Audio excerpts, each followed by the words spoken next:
Morning mga guys. Umulan pala kanina.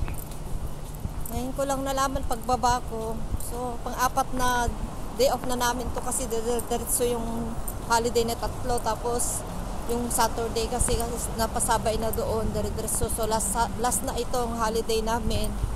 Kasama yung statutory namin tatlo dahil sa New Year. So 4 days na lahat.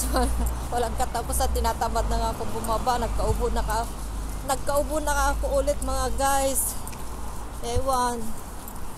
Kasi nga kahapon kagabi, tinanggal ko yung nagluto ako ng baon namin. Tinanggal ko yung makapal na, ang hirap kasi magluto na makapal yung jacket mo habang nagluluto tapos maamuyan.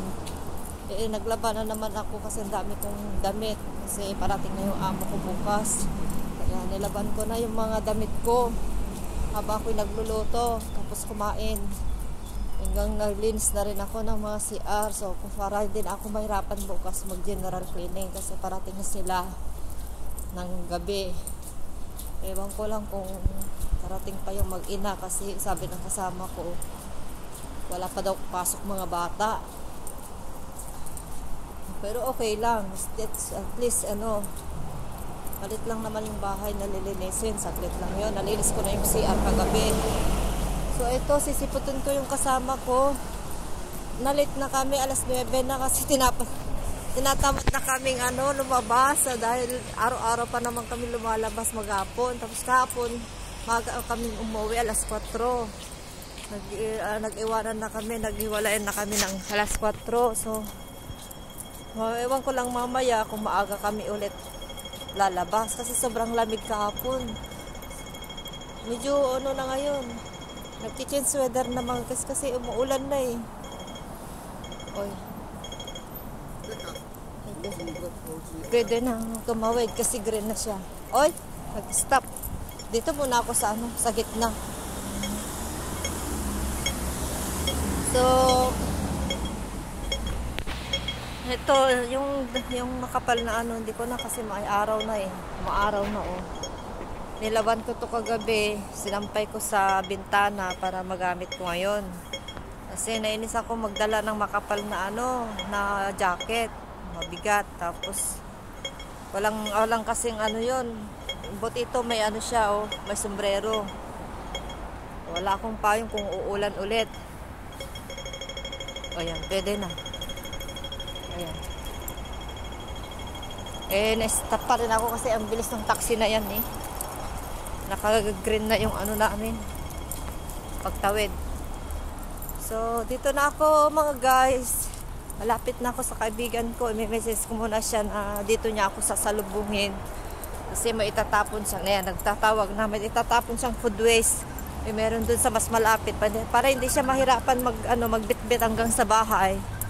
Kasi pinapili niya ako kung saan kami magkikita. Kaya ito, natawag na siya.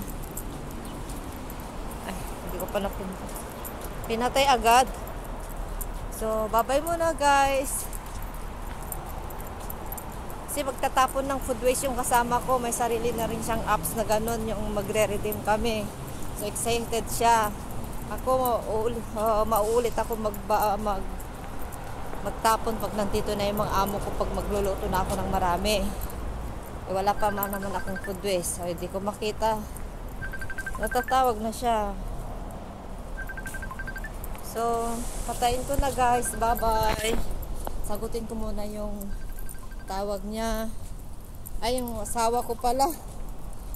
Asawa ko pala guys. Ang tumawag. Hello. Ay, mati. Walang masyadong signal.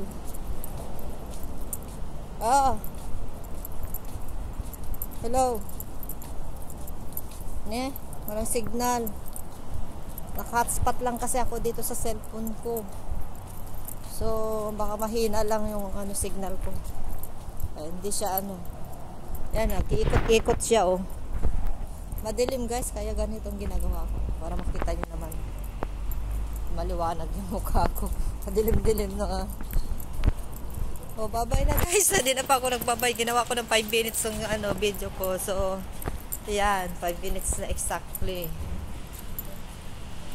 Salamat sa panonood.